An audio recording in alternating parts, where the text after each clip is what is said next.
IAS Vishnupad सेठी को CBI समन तेबे एठी कही रखुछु सचिव विष्णुपद सेठी को सीबीआई समन जारी करिछि।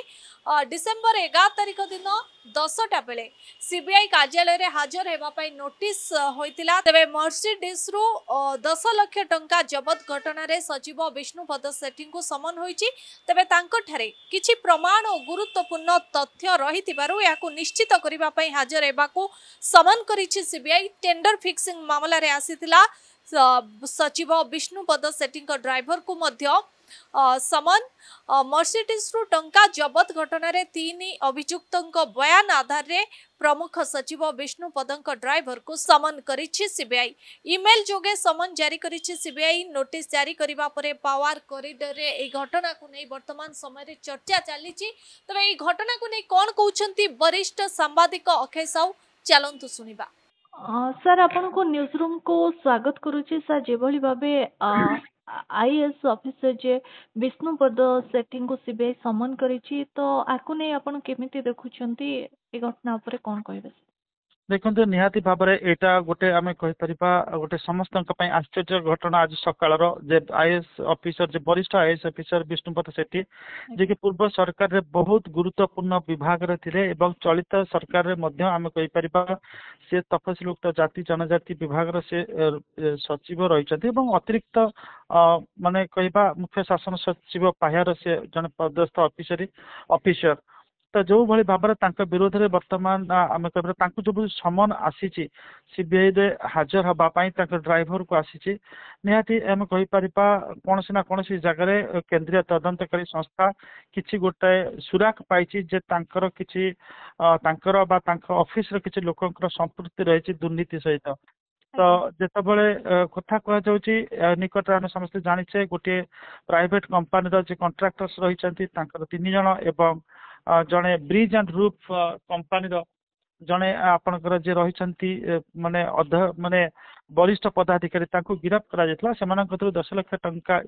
जबत करा तो ब्रिज एंड रूफ कंपानी हूँ केंद्र सरकार गोटे कंपानी ओडिशा रे सी जमी साधारण ठिकादार जमी कम नि से कम नहीं विभिन्न प्रकार कम करी इनक्लूडिंग बरमुंडा आपणकर बस स्टाण्ड ता छड़ा आपण देखिए जो राजीव आवास भवन जोटा गाड़कण एवं नालको रे आपणकर दामन जोड़ी किसी कम करते साधारणतः जदि गोटे से केंद्र सरकार संस्था केंद्र सरकार दायित्व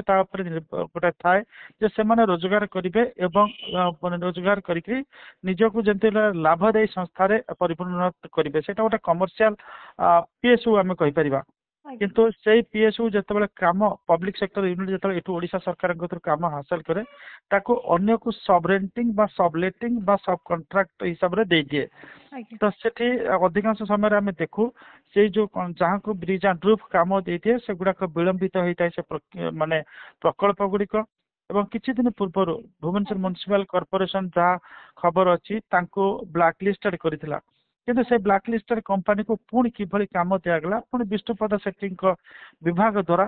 कौन ना कौन जगह किसी गोटे अनीति दुर्नीति होती बहुत ये सीबीआई तार किसी गोटे पाई सुराग जहाँ फल नोटिस करी। तो वर्तमान अधिक ए विषय आलोचना करहबनी किंतु गोटे कथा कहीपर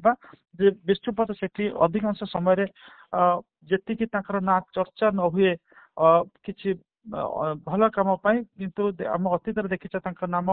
गोटे पुणी दुर्नीति छंदी होता लोकपाल ऑफिस को जीवा पड़ता अवश्य लोकपाल ऑफिस रे सी दुर्नीति मुक्त बोली सब्यस्त होते किंतु जड़े माने ग्रामांचल आसी व्यक्ति जे आईएएस पाई संघर्ष संघात भितर जितेबाला बहुत आईएएस अफसर से ना करते विष्णुपद सेठी बहुत भल लेखक भल तांकर ना अच्छी किंतु ता सहित जितेबाला पारालेली ये अभियोग विभिन्न समय आड़ को आसूची से आम कहीपर तांकर छवि जी जाजुल्य मान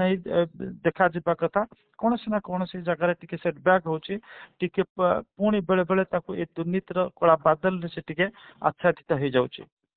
बहुत बहुत धन्यवाद सर आपन